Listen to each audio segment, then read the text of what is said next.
Welcome to the Maple Leafs Lounge, brought to you by the Hockey Writers. I am your host, Kevin Armstrong, contributing writer to the Hockey Writers for the Toronto Maple Leafs. And I'm joined by my trusty colleague, Peter Baracchini. We're here every week for you, and we've banished everybody else. It's our lounge now. No more Alex, no more old prof. They're all out. It's just us. No. It's summertime. Everyone's got busy schedules. So Peter and I are going to get you through a lot of content because it is always busy in Leaf land, even when the Leafs have not been on the ice for so long now. But we do have to start the show with congratulating the Tampa Bay Lightning for ending the 9-month drought without a Stanley Cup. Yeah, I mean, the longest drought ever, right? Yeah. We're feeling it here. We know what it's like to go for a long time without a Stanley Cup. So thankful that they ended their 9-month drought. Wow. Yeah. So, you guys know when we did our predictions and everything else, I always say the Toronto Maple Leafs are going to win the Stanley Cup, and I have for years. But sitting back and watching that Tampa team, sure, everyone's going to say 18 million over, all those different things, but every team could have done that if they wanted to, right? But I do have to admit on this one, Toronto was not going to beat that Tampa Bay team. I think I'm not even positive they could have beat Vegas. Montreal did a pretty good job of getting through these playoffs, and I don't think anyone had it for Tampa. I think they're the rightful champs this year. What did you think, Peter? Could Toronto have actually beat that team had they made it through the first round? Yeah. Realistically, from the beginning of the year, this was going to be the easiest path for them to get to the Stanley Cup playoffs. And yeah, you mentioned the Vegas Golden Knights, how that probably would have been a really tough test for them. But if things went right and they ended in Game 5 against Montreal, or even Game 6, had it not been for 2 costly turnovers, or even Game 7, exactly. I think they could have handled the Jets very well. Granted, Mark Scheifele probably wouldn't have gotten a suspension. Things would have unfolded differently. I still think Toronto would have had the advantage over the Winnipeg Jets. Going in against the Vegas Golden Knights, had things still played out and it wasn't Colorado, I think Toronto would have gone and won in 7 games, because Vegas, their whole entire roster seemed to have just fallen flat, and Montreal seemed to expose them really, really well and countered them with the odd man rushes and the chances against, and got the best of Marc-Andre Fleury, who won the Vezina this year. But to go up against Tampa and win the Stanley Cup, I doubt that the Toronto Maple Leafs would even probably get, I would say, 1 game. At best, maybe 2, but there's no way that they probably would have ended in the same outcome, 4-1. I don't think that Toronto would have been well equipped against them. They had their whole entire roster back, except for David Savard and Ross Colton, who are now Stanley Cup champs, and Andrei Vasilevsky, playoff MVP. I had Nikita Kucherov as him, but the fact that he was stonewalling everybody and nobody had a chance against him if they were going in on a shot, breakaway, whatever, Vasilevsky was there. So would have been tough. I still think Tampa Bay would have won it, even if Toronto was facing against them. Vasilevsky, unbelievable in those elimination games too. Just to put it away like that is incredible. And how Tampa just, once they got that first goal, they just grinded Montreal down. Just played Montreal's game, really. And that was it. They knew they had a wall in net, and they just grinded. I have to admit, I don't think Toronto would have won that one. So maybe that makes us feel better in Leafland. We wouldn't have won the cup anyway, guys. So don't worry about it this year. Wait till next year. We're being a little bit realistic, Every once in a while here in Maple Leaf Lounge. Make sure you follow us on all your social media networks, the Hockey Writers on Facebook, Instagram, the Hockey Writer, because they only allow so many characters for Twitter. So we're the Hockey Writer there, although there's a huge team behind the writer. Anyway, make sure you follow us on social media. Head on over to the website, thehockeywriters.com as well. Now, I don't mean to boast here at all, because there's a ton of content on our website that gets a lot of views, a lot of clicks, a lot of conversation. But I was surprised when I jumped on here a little while ago and checked my article from just a day ago on Frederik Andersen, and it's now my number one viewed article of all time on the Hockey Writers. And this article came out of Darren Dreger was on TSN 1050. He was talking about these conversations the Leafs and Freddie's camp has had, Claude Lemieux, his agent, has had with the team, and saying that Freddie's looking for $5 million, maybe even a bump. That was his assumption in these talks. And to me, the article just kind of said, like, that's a non-starter. There's no possible way that works. We've talked about it a few times on here. Everyone knows I'd love to see Freddie back, but it'd have to be on a very team-friendly and a show-me contract because he was terrible last year, but he was very comfortable with Jack Campbell. Jack Campbell kind of needs that. He's got lots of friends on the team. So those were reasons I thought he would sign a very friendly deal. But if you're looking for $5 million on a team that's only got less than $10 million to spend now, goodbye. As a lot of the comments are saying, that's it. Like, how can this guy possibly be looking for that kind of cash? That just kills the team. Peter, where are you on that one? Was that a surprising outcome to hear $5 million plus in the Andersen camp? First of all, congrats on hitting that milestone. Very well written article. Yeah, I mean, it's tough you want players to get their worth. I mean, it's the same thing with every single contract negotiation and everything like that. And given the fact that Freddie has been busy over the past few years, yeah, he was playing like a $5 million goaltender. To the tail end of last year and this year, not so much. The numbers showed it. He was below 900. Even his advanced analytics, like goal saved above average, was pretty low amongst starters. And even just looking at his game, letting in some soft goals every now and then, that was not the Frederik Andersen that we've known. And for a goalie to be paid $5 million with what we saw this year just really doesn't make any sense. I mean, yes, just like you, I would love to have Frederik Andersen back on a team-friendly deal. We saw him hang out with Austin Matthews during the pandemic before the return to play in the bubble last year. Saw it again after this year when him and Justin Bieber went to the UFC fight or boxing match. I can't remember. So Frederik Andersen is a team guy. You know, everybody loves him. And yeah, I would love to have him back on like maybe 3.5, 2-year deal maybe. But if he's dead set on becoming a starter or still maintaining that starter role, he's going to have to looking elsewhere, because I just don't think Toronto is willing to give that money over based on the season that Jack Campbell had. And yeah, he had some bumps in the road, but during the playoffs, I mean, usually we point to goaltending being an issue. That was a non-issue for the Maple Leafs, and Jack Campbell solidified his spot as the number one goaltender. Right. And I think this is the time of year when we kind of lose our feeling for these players. We're like, they want to be a part of the team and they want to help the team and team, right? And you hear like the Nathan McKinnons of the world say, I'd take less to play with better players and all those things. Yeah. At the end of the day, it's a business. And sometimes, guys have got to look out for their own bottom line. And so as much as they say they love this group, they love this team, they want to be back, if he can squeeze out some money. And you know what? There are teams out there that will pay, I don't know about $5 million, but they'll pay some money because goalies are in short and order right now. And I think his time in Toronto is just done, because that just does not equal their bottom line at all. Yeah. The hard part on this one, though, it's going to be hard. We've got to say this right now. A couple months from now, if he's on a different team and he's putting up Vezina-like numbers and everybody's saying Dubas is the worst, he's a dummy, why didn't he sign him? He's the worst. We've got to say, you know what? He went on the information he had at the time. And that's all he can do at this point. If he were to sign that kind of money away on a hope and a prayer that he returns to what he was, then we'd all be roasting him as well. Yeah. We all know Dubas isn't a no-win all the time with this. As is tradition with Maple Leafs, going and finding success elsewhere. I mean, look at Phil Kessel, look at Tyler Bozak, Stanley Cups. But I mean, there is going to be a team looking for a starting goaltender. I heard Pittsburgh was trying to look at him. It's a possibility that maybe Seattle, up-and-coming franchise, needs a goaltender. Could they sign him?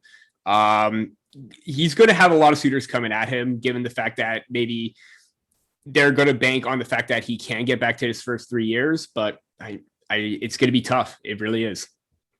And you can add to that list Curtis McElhinney. Mm-hmm. Yes. Got a back to just back a few days ago. There you go. Yep. Unreal. All right. Make sure that you check out Peter's latest articles that are going up, and one that he's 2 for 2 now on throwing out names that then suddenly become possibilities. Maybe the new insider right there on your screens right now. You're listening to him. It was Tyler Bertuzzi. We threw around the name earlier. And now there's starting to be some heat behind that one. So take us through why you originally thought Bertuzzi could be a target for the Leafs, and your thoughts now that it seems like that is a real possibility, and what would they have to give up to get him? Yeah.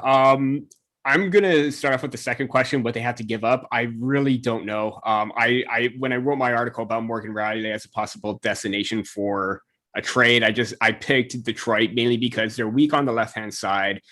Maybe they could find a spot with him 5-6 years, sign him to maybe a deal that's more than what he has. Detroit Red Wings are in a good spot with their rebuild with some prospects coming up, a lot of cap space.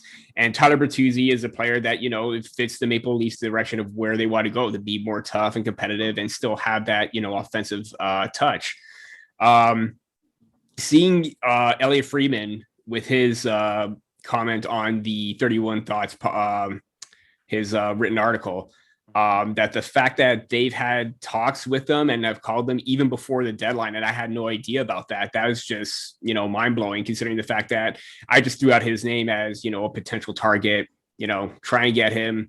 What's the worst that can happen? RFA, they could have him as a cheaper deal than Zach Hyman, who's, good production, but with the age, and we talked about it extensively, his contract, if it's going to be expensive, you have a really solid replacement at a younger age and a cheaper cap hit in Tyler Bertuzzi, who does have, very comparable numbers to him.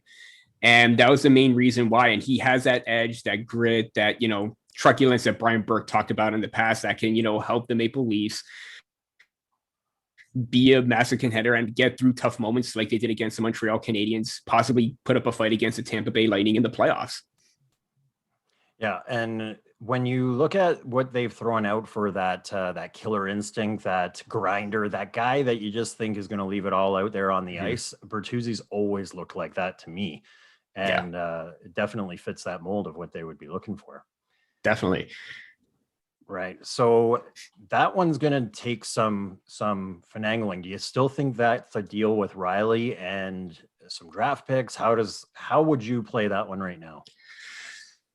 Yeah. I don't know if I'm going back on it right now. Rielly could still be a piece. He may not. But at the same time, earlier this week, Jim Parsons, one of our new NHL news trade rumor writers, he went in depth and he talked about how Zach Hyman and the Edmonton Oilers could be a fit, and the notion that Darren Dreger brought up of, a team possibly trading for a player's rights, including Zach Hyman, to try and get an advantage and sign him. I don't know if Zach Hyman is going to be a part of a deal for Tyler Bertuzzi, because the Red Wings have been rumored to be in on him and sign him. So if that is the case, I don't think it's going to happen, because knowing Steve Yzerman, I don't think he'll trade assets to just sign a UFA early. If he does, he's just going to do it when free agency hits.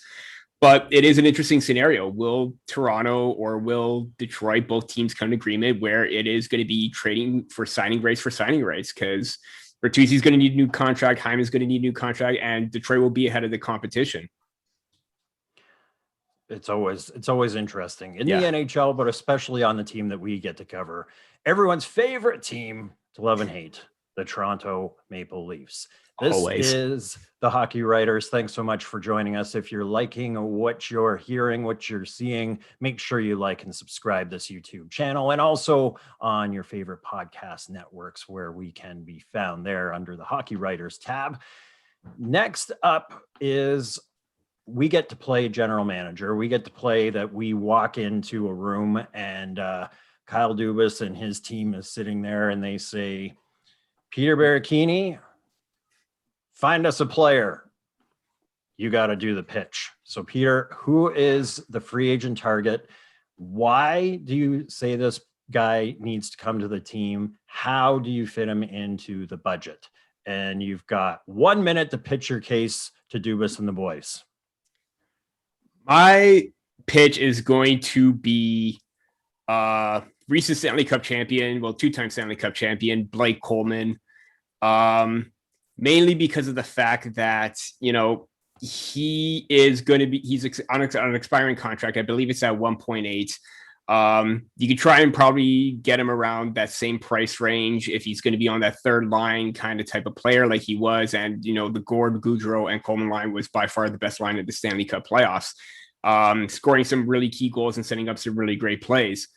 Also, looking at his analytic numbers, it's pretty good considering he had his high danger chances and scoring chances for. I think that he's a player that's going to go into the front of the net, be physical in the corners, get the puck, get possession, and be that force that, can solidify some stability on that third line. Sorry. Wow. You actually stayed under 1 minute on that. Well done. Even with the little slip up there. Yeah. So okay. Now I'm going to play devil's advocate on this one and say, so first off, I'm thinking he might be more expensive than his 1.8 that he carries right now, as he is a Stanley Cup champion. Fair. So I'm a little bit concerned, and there are teams that have a lot of money to spend right now, and that's what I think Toronto is going to be faced against. Is they'll be looking to pay fair market value, but somebody will come in and offer more money for these guys. So that would be my first concern with Coleman, and my second one would be that you might actually need to throw him some more money to get him into a market like Toronto, because he's a Texas boy. I think he played in New Jersey, which was a pretty, an okay hockey market there as well, but it's not Toronto.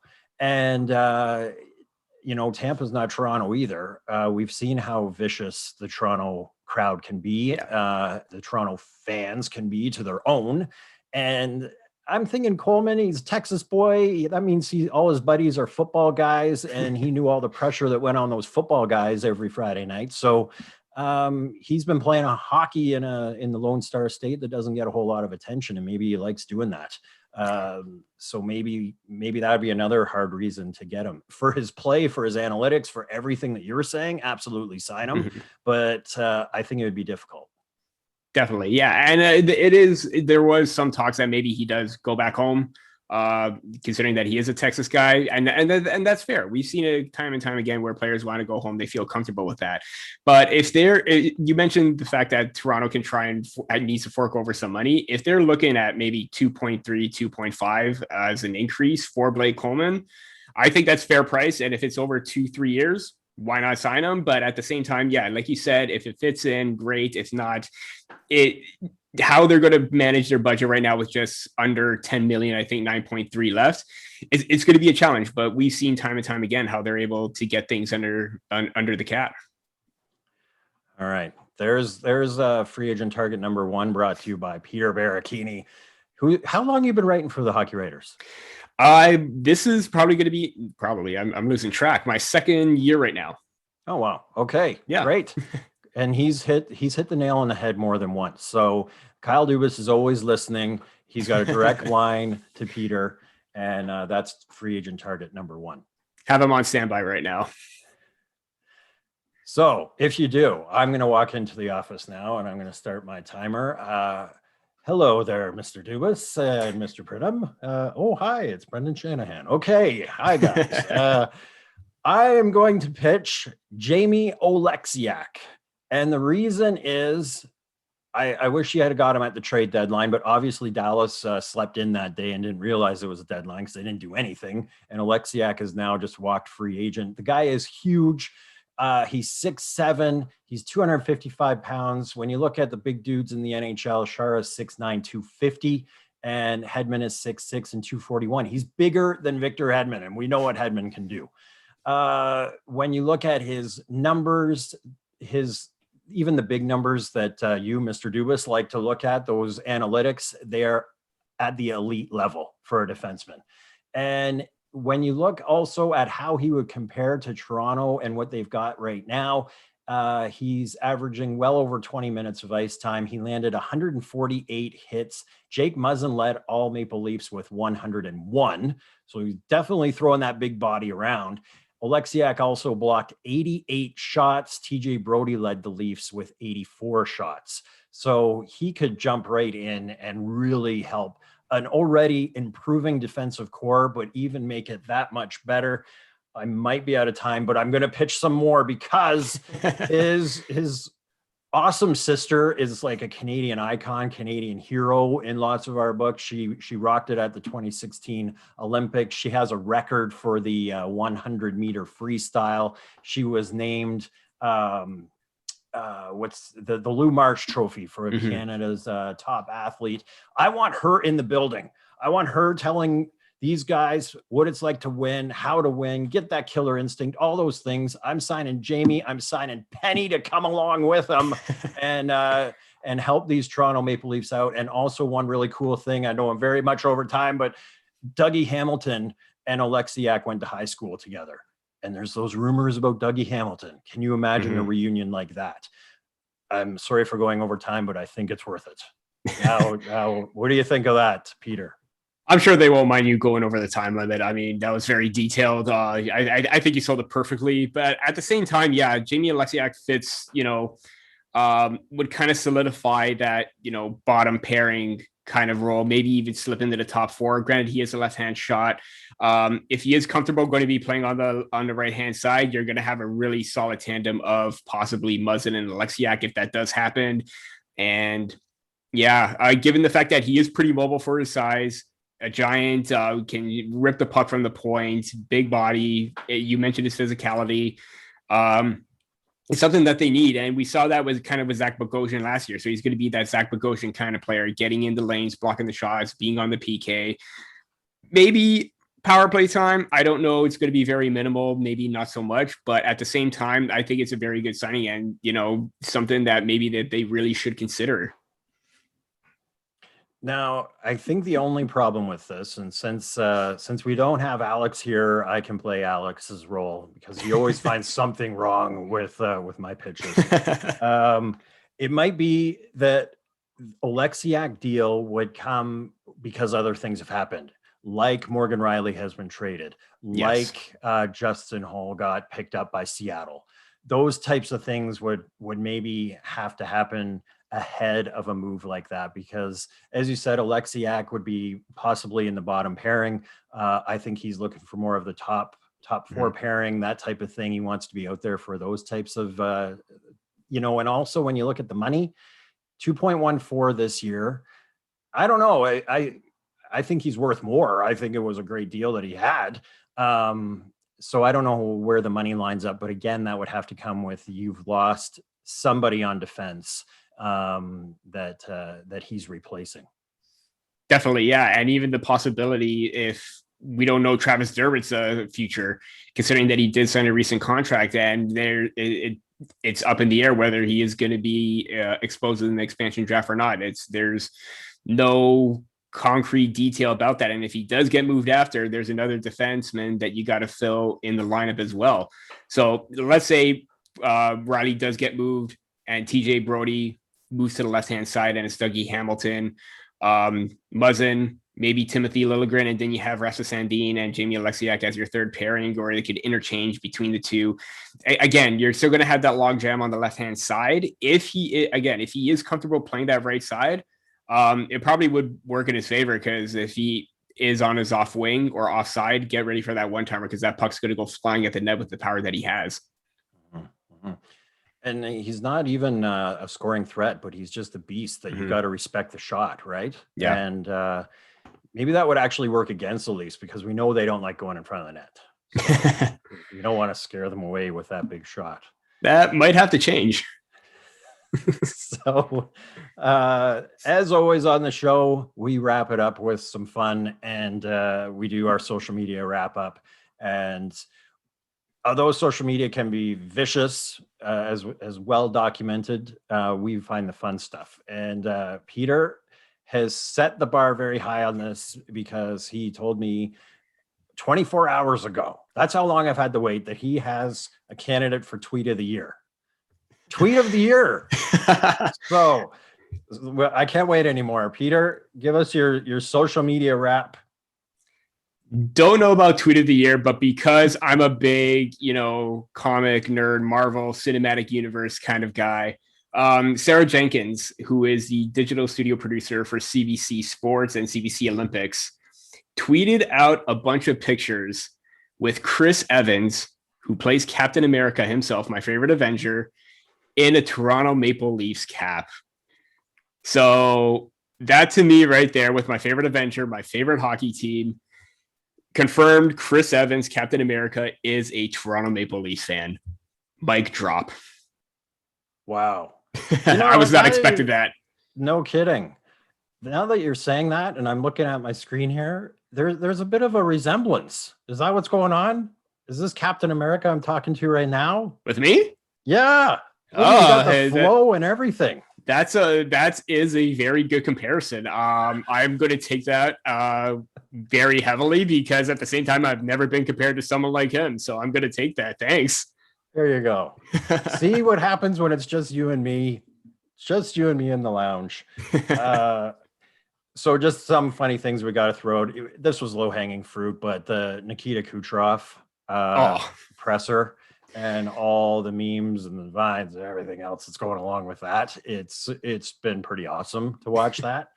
I cannot wait for Kucherov to be in Montreal next year. Ooh. That's going to be a game to watch. Boobers will fly. It will be nothing but we will know every time he touches the puck. We will know. Mm-hmm. The other one was I'm sure everyone has seen this as well as all the different photoshops that are happening to Vasilevsky and the picture of him and Carey Price shaking hands. And he's got big pads on. I'm pretty sure it was actually because he undid a lot of pads and he was a little bit closer to the camera. Yeah. That made him look a little bit bigger. He did look bigger, but I think it was maybe an optical illusion. That's what I'm going to go with. But I saw one that said they had him blown up quite a bit bigger, and they said the star of Up 2. Oh, man. Yeah, all these, he just keeps getting bigger. Every time I go on, now it's Carey Price is sitting there, and there's just a big blue thing, and you can kind of tell there's a bottom of a logo there of the Tampa Bay logo. He's just getting bigger and bigger. Man. And one other one I had to say, this was a tweet that I saw.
A 3-game set against Buffalo,